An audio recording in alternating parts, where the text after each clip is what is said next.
Bismillahirrahmanirrahim. Assalamualaikum warahmatullahi wabarakatuh. Alhamdulillahirabbil alamin. Alhamdulillahilladzi hamdan katsiran thayyiban mubarakan fihi. Asyhadu an la ilaha illallah wa asyhadu anna Muhammadan 'abduhu wa rasuluh. Allahumma shalli wa sallim wa karrim 'azim sayyidina wa habibina syafiina wa maulana Muhammadin wa ala alihi wa sahbihi wa man tabi'ahu bi ihsanin ila yaumiddin. Rabbi shrah li sadri wa yassir li amri wa hlul 'uqdatam min lisani yafqahu qawli. Amma ba'du. Alhamdulillahirabbil alamin. Segala pujian dan syukur hanya bagi Allah Subhanahu wa taala. Shalawat salam tidak lupa mari kita sanjungkan kepada suri tauladan kita bagi Nabi Muhammad sallallahu alaihi wasallam, pada seluruh keluarga beliau, sahabat beliau, dan mudah-mudahan kita yang sampai saat ini masih diperkenankan, masih diizinkan Allah Subhanahu wa taala, masih diberi hidayah Allah Subhanahu wa taala untuk bisa melaksanakan salat Isya, dilanjutkan salat tarawih berjamaah. Mudah-mudahan ini yang kelak akan menjadi saksi bahwa kita adalah pengikut Rasulullah SAW, bahwa kita adalah umat Rasulullah SAW yang kelak akan diakui oleh beliau dan berhak menemani beliau di surga Allah Subhanahu wa taala. Amin ya rabbal alamin.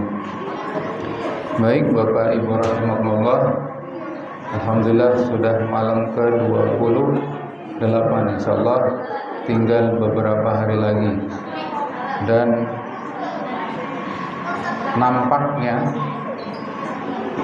Ramadan kita masih seperti Ramadan yang sebelumnya, belum ada perbaikan.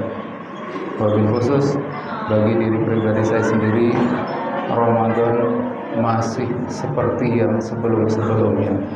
Alhamdulillah, Allah masih memperkenankan kita untuk bisa panjang umur sampai bertemu Ramadan ini, tapi bertafakur pada diri pribadi saya sendiri masih seperti tahun-tahun sebelumnya. Di akhir yang diwasiatkan oleh Rasulullah SAW untuk semakin memacu. Halo adik, halo adik, halo adik.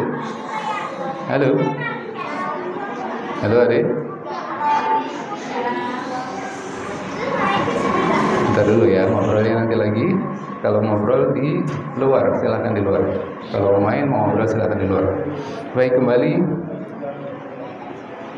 yang diwasiatkan oleh Rasulullah SAW untuk semakin memacu di akhir, tapi justru kita memacu untuk lebih bersemangat untuk memikirkan mudik kita, untuk memikirkan bagaimana Lebaran nanti. Padahal Rasulullah SAW di akhir bulan Ramadan beliau semakin mengencangkan ikat pinggang, yang berarti beliau semakin memperbanyak ibadah. Maka mudah-mudahan di sisa waktu kita di bulan Ramadan ini kita bisa semakin bersemangat untuk bisa semakin memperbanyak ibadah kita, dan mudah-mudahan Allah Subhanahu wa taala mengkaruniakan kita Lailatul Qadar, mengkaruniakan kita menjadi hamba yang bertakwa, hamba yang bersyukur, hamba yang cerdas.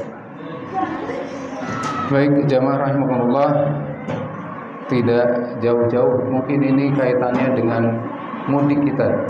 Bagaimana mudik kita bisa bernilai ibadah di sisi Allah Subhanahu wa taala. Kita boleh mempersiapkan mudik, tapi jangan terlena dengan mudiknya. Boleh kita mudik, tapi sunnah-sunnah yang di dalam mudik, maka ini mudah-mudahan ini yang menjadi bukti bahwa kita tetap memikirkan Ramadan, bahwa kita sedih akan sebentar lagi ditinggal Ramadan, karena kembali belum tentu, tidak ada jaminan bahwa tahun depan kita akan bertemu dengan Ramadan kembali.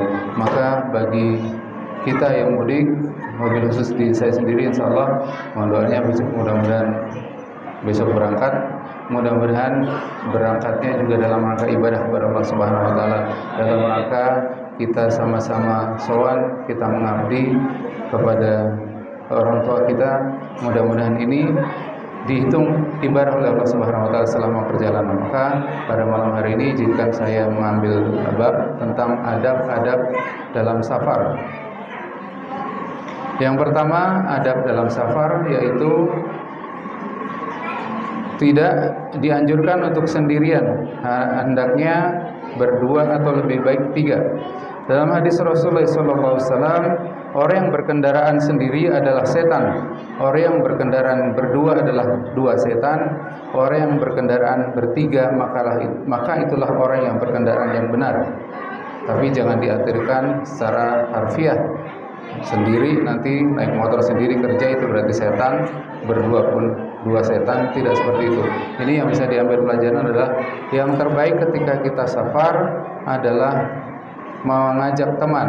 Afdolnya adalah tiga, tapi minimal tidak sendiri, apalagi perjalanan mudik adalah perjalanan sangat jauh, maka afdolnya adalah mengajak teman untuk menemani kita safar. Kemudian yang hadis selanjutnya, andaikan orang-orang mengetahui akibat dari bersafar sendirian sebagaimana yang aku ketahui, maka mereka tidak akan bersafar di malam hari sendirian. Ini bahayanya safar sendirian apalagi di malam hari. Ini masih terkait dengan yang pertama tadi adalah jangan safar sendirian, kemudian yang kedua adalah mencari teman safar yang baik. Jadi kalau mau ajak-ajak, kalau kita belum mampu mengajak yang baik, maka jangan ajak yang kurang baik. Kalau kitanya sudah kuat insya Allah dan kita yakin bisa mengajak, maka tidak mengapa. Tapi kalau kitanya belum terlalu kuat, maka hendaknya mengajak teman yang soleh sehingga bisa sama-sama saling menasihati di perjalanan. Mungkin juga kadang-kadang kita terlupa akan sholat dan lain sebagainya. Ketika kita mengajak teman yang baik, maka insya Allah teman ini yang akan mengingatkan kita kepada Allah Subhanahu Wa Taala. Kemudian yang selanjutnya, yang ketiga, boleh menjamak sholat, namun lebih utama tidak dijamak. Ini dijamak artinya apa? Menggabungkan dua sholat. Boleh, tapi tidak utama. Yang utama adalah mengkosor sholat. Yang maksud dengan jamak adalah menyatukan dua waktu sholat, yaitu sholat zuhur dan asar, kemudian sholat maghrib dan isya. Boleh di awal jamak tadim atau jamak takhir di luar, di akhir. Untuk urutannya, ketika kita jamak tadim atau jamak yang awal, zuhur asar digabung dengan zuhur, maka wajib zuhur dulu, tidak boleh asar dulu baru zuhur. Tapi ketika jamak takhir kita gabung di akhir, maka boleh, sebenarnya boleh. Ini ikhtilaf ulama, yang lebih afdalnya adalah sesuai dengan urutan. Sesuai urutan dulu, jadi misalnya kita di akhir ya zuhur dulu baru asar, karena ini adalah urutan dalam sholat kita. Tapi kembali ketika kita safar, yang paling diutamakan adalah, yang paling dianjurkan adalah mengqashar. Sebelumnya ini juga ada, kalau jamak ini ketika kita pulang, misalnya kita pulang kerja, macet yang benar-benar macet, maka masih diperbolehkan kita jamak, tapi tidak untuk dikosor ya. Kalau kita hanya pulang kerja yang jaraknya kurang dari 84 km, maka kita disunahkan adalah, yang diperbolehkan adalah menjamak atau menggabungkan dua sholat itu. Dalam Majmu' al-Fatawa disebutkan dibolehkan mengqashar salat hanya ketika secara safar secara khusus. Tidak boleh dilakukan pada selain safar. Adapun menjamak salat dibolehkan ketika ada kebutuhan dan uzur. Termasuk kalau kita ada hajat. Kalau kita mungkin keluarga kita ada yang menikah dan kita sudah jeda, apalagi kalau kita sebagai orang tua, anak kita ada yang menikah kemudian kita didandanin, menurut para ulama masih membolehkan itu untuk kita menjamak sholat. Jadi kalau kita misalnya waktu zuhur kemudian kita sholat dan mengharuskan untuk bermakeup dan sebagainya, difatwakan oleh ulama bahwa ini masih diperbolehkan untuk kita menjamak sholat kita. Kemudian selanjutnya adalah mengqashar. Yang keempat, adab dalam safar adalah mengqashar, yaitu menggabungkan dua kemudian meringkas. Ini syaratnya adalah jaraknya 84 km, minimal 84 km. Kemudian kapan boleh kita mengqashar? Ini dikatakan oleh ulama tidak perlu menunggu 84 kilo dulu baru kita boleh mengqashar. Tapi ketika kita sudah melewati balat atau negeri kita, di sini misalnya Gunung Sindur, barat itu kalau di Islam ada 3 syarat sebuah negeri itu. Yang pertama ada pasar, yang kedua ada polisi, yang ketiga ada pengadilan. Nah kalau di Indonesia insya Allah kecamatan ini sudah mewakili karena ada pasar, ada polsek ya, bukan polsek, kemudian ada juga KUA. Nah ini sudah mewakili 3 syarat untuk kita bisa mengqashar. Ketika misalnya di sini, walaupun di belakang situ sudah curug Depok ya, tapi kalau secara fikih memang kita sudah melewati kampung kita sudah dilewati, maka sudah boleh kita mengqashar. Misalnya kita berangkat jam 11 mungkin, jam 11 beres-beres, setengah 12 berangkat, baru sampai misalnya Depok situ, kemudian waktu masuk zuhur masuk sudah diperbolehkan, tapi dengan syarat itu tadi, jarak yang kita tempuh, tujuan akhir kita adalah lebih dari 84 kilo. Jadi kita misalnya sampai di Bojongsari pun sebenarnya secara itu sudah sah untuk kita melaksanakan qashar, jamak qashar, digabung dan diringkas. Ini kembali kalau jamak qashar misalnya di awal harus wajib misalnya maghrib dan asar, zuhur dan asar adalah zuhur dulu kemudian baru asar, tapi kalau di akhir boleh, dan lebih afdalnya malah justru sesuai dengan urutan, zuhur dulu, zuhur 2, kemudian asar 2. Tapi ini yang harus diingat juga ketika kita lebih memilih mengakhirkan, ketika sudah mulai masuk waktu zuhur, misal zuhur dan asar, ini di waktu zuhur wajib kita meniatkan kepada Allah, ya Allah saya belum bisa zuhur, ya Allah tanggung, misalnya ya Allah tanggung, mohon maaf nanti saya akan gabung di asar, akan jamak qashar di asar. Maka ini wajib kita seperti itu sebagai pengingat bahwa kita itu ingat akan Allah, ingat akan kewajiban kita dalam sholat. Jadi kita niatkan dulu untuk mengqashar di akhir. Kemudian jarak antara sholat zuhur dan asar tidak boleh lebih dari waktu 2 rakaat kita sholat. Jadi afdolnya ketika setelah salam zuhur kemudian langsung, tidak untuk berzikir lama-lama dulu baru mengerjakan, tapi langsung dulu setelah zuhur kemudian langsung dilanjutkan dengan sholat asar. Untuk niatnya bagaimana? Niat bahasa Indonesia saja. Ketika kita sudah tidak hafal mungkin dengan jamak qashar, ya Allah hamba niat jamak qashar 2 rakaat karena Allah Ta'ala, zuhur 2 rakaat karena Allah Ta'ala. Insya Allah ini sudah sah, dan ini insya Allah ketika di dalam hati kita sudah ada niat, maka insya Allah akan sah sholat kita. Ini yang selanjutnya yang berkaitan dengan sholat jamak qashar. Ini yang lebih afdol. Ada yang menanyakan lebih afdol mana, kita misalnya zuhur berhenti untuk sholat 4 rakaat, kemudian nanti asar lagi berhenti untuk 4 rakaat.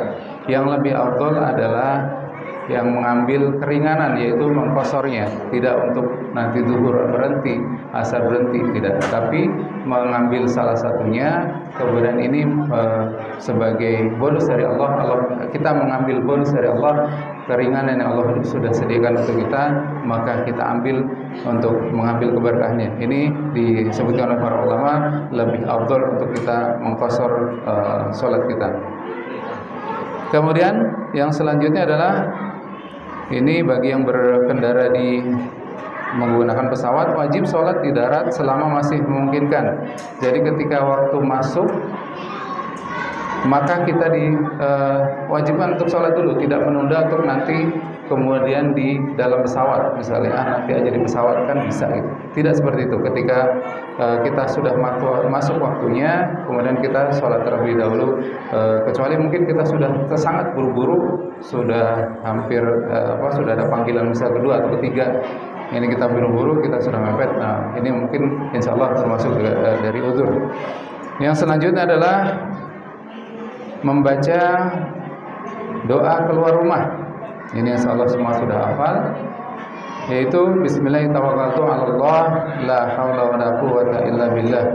dengan menyebut nama Allah yang tidak ada daya dan tidak ada kekuatan kecuali atas izin Allah, maka dikatakan kepadanya, kamu akan diberi petunjuk. Ini janji Allah kepada orang yang membaca doa tadi. Kamu akan diberi petunjuk, kamu akan dicukupi kebutuhannya. Yang kedua adalah dicukupi kebutuhannya dan kamu akan dilindungi. Maka Masya Allah keutamaan dari membaca doa keluar rumah. Bismillahirrahmanirrahim. La haula wa la quwwata illa billah. Insyaallah sudah hafal semua, insyaallah kita sudah bisa mengamalkannya. Kemudian yang selanjutnya ketika membaca itu, seketika itu setan-setan pun menjauh darinya. Lalu salah satu setan berkata kepada temannya, bagaimana mungkin kalian bisa mengganggu orang yang telah diberi petunjuk, dicukupi dan dilindungi Allah Subhanahu wa taala. Ini hadis riwayat Abu Daud. Ini yang insyaallah dijanjikan Allah Subhanahu wa taala kepada kita yang membaca doa tadi. Kemudian yang selanjutnya adalah berpamitan kepada keluarga dan tetangga. Nah, ini alhamdulillah Pak Ketua Paguyuban kita, Pak RT kita sudah membuat list siapa-siapa yang mudik. Insya Allah ini sudah bagian dari mengamalkan sunnah Rasulullah SAW, yaitu kita berpamitan kepada keluarga dan tetangga. Ini adalah sunnah selanjutnya. Kemudian yang selanjutnya adalah membaca doa naik kendaraan. Ini yang sudah kita bahas di ketika kajian subuh, bahwa ketika naik kendaraan membaca subhanalladzi sakhkhara lana hada wa ma kunna lahu muqrinin wa inna ila rabbina lamunqalibun. Ini adalah ketika naik, kemudian membaca takbir Allahu akbar Allahu akbar Allahu akbar 3 kali. Ini subhanalladzi sakhkhara lana hadza wa ma kunna lahu muqrinin wa inna ilaihi rabbina lamunqalibun. Maha suci Allah yang telah menundukkan kendaraan ini bagi kami, padahal kami sebelumnya tidak menguasainya, dan sesungguhnya kami akan kembali kepada Tuhan kami. Kemudian yang selanjutnya adalah membaca takbir 3 kali. Membaca di redaksi lain takbir dulu 3 kali, kemudian membaca tadi subhanallah sakhkhara lana hadza, kemudian membaca alhamdulillah, kemudian membaca doa pengampunan agar kita diampuni Allah Subhanahu wa taala. Boleh seperti apa aja doanya, yang penting kita minta pengampunan oleh Allah Subhanahu wa taala. Yang selanjutnya adalah memperbanyak doa di dalam perjalanan. Ketika perjalanan adalah salah satu waktu yang mustajab untuk berdoa, maka kita disunahkan untuk memperbanyak doa ketika kita di perjalanan. Juga disarankan, dianjurkan, diajarkan kepada kita bahwa ini mungkin sudah saya sampaikan kemarin ketika anak-anak pondok santri kilat juga saya sampaikan bahwa ketika ada perjalanan naik adalah disunahkan membaca Allahu Akbar, kemudian jika perjalanan turun membaca subhanallah subhanallah subhanallah. Ini selama perjalanan yang bisa kita baca selain doa dan juga zikir. Insya Allah ini akan mendatangkan keberkahan, akan mendatangkan perlindungan, petunjuk dan juga kecukupan dari Allah Subhanahu wa taala. Kemudian yang selanjutnya adalah salat 2 rakaat seketika pulang safar. Nah, ini disunahkan sebelum kita sampai rumah. Mungkin bisa di rest area terdekat kalau di sini ya, sebelum kita ke rumah, atau mungkin kalau mau mampir masjid kayaknya agak berat. Kalau kita sekiranya kita sudah sampai Jakarta misalnya, kita mampir rest area, kita disunahkan untuk salat safar 2 rakaat. Nabi SAW jika beliau pulang dari safar, beliau mendahulukan masuk masjid, kemudian sholat 2 rakaat di masjid, kemudian duduk. Ini adalah yang dilakukan oleh Nabi SAW. Kemudian yang terakhir adalah acara makan-makan sepulang safar. Nah, ini kebiasaan di kita, bawain oleh-oleh buat tetangga. Ini adalah salah satu wujud kita melaksanakan sunnah yang diajarkan Rasulullah SAW. Rasulullah SAW ketika datang ke Madinah, beliau menyembelih unta atau sapi betina. Ini kalau Rasulullah SAW. Kalau kita bisa kita laksanakan dengan kita membagi oleh-oleh misalnya sebagai wujud rasa cinta kasih kita kepada tetangga, sebagai wujud rasa terima kasih kita karena sudah dijaga rumah kita oleh tetangga kita. Maka ini sunnah-sunnah ini yang mudah-mudahan perjalanan kita mudik nanti bernilai ibadah di sisi Allah Subhanahu wa taala. Mudah-mudahan bagi yang mudik jangan lupa untuk melaksanakan sunnah-sunnah tadi. Mudah-mudahan perjalanannya perjalanan berbarokah, perjalanan yang diberikan keselamatan, petunjuk dan kecukupan oleh Allah Subhanahu wa taala. Dan jangan lupa ketika sudah sampai di kampung maka kembali bersemangat, tidak untuk bersantai-santai di sana, tapi kembali bersemangat untuk bisa ke masjid, untuk melaksanakan sholat tarawih dan juga sholat-sholat di masjid rumah kita. Jangan ketika kita di sini semangat, tapi kalau sudah sampai rumah lupa semuanya. Kita lebih banyak dengan orang tua, lebih mungkin ada teman-teman dulu masa kecil, maka jangan sampai. Ini alhamdulillah mumpung masih ada waktu sekitar 2-3 hari Ramadan, mudah-mudahan Allah Subhanahu wa taala beri hidayah kepada kita semua untuk sama-sama kita meningkatkan ibadah kita. Mudah-mudahan Allah Subhanahu wa taala mengkaruniakan kepada kita Lailatul Qadar, menjadikan kita la'allakum tattaqun, la'allakum tashkurun, la'allakum tarsyudun. Ini saja, mohon maaf jika terlalu panjang. Hadanallahu wa iyyakum ajma'in. Wassalamualaikum warahmatullahi wabarakatuh.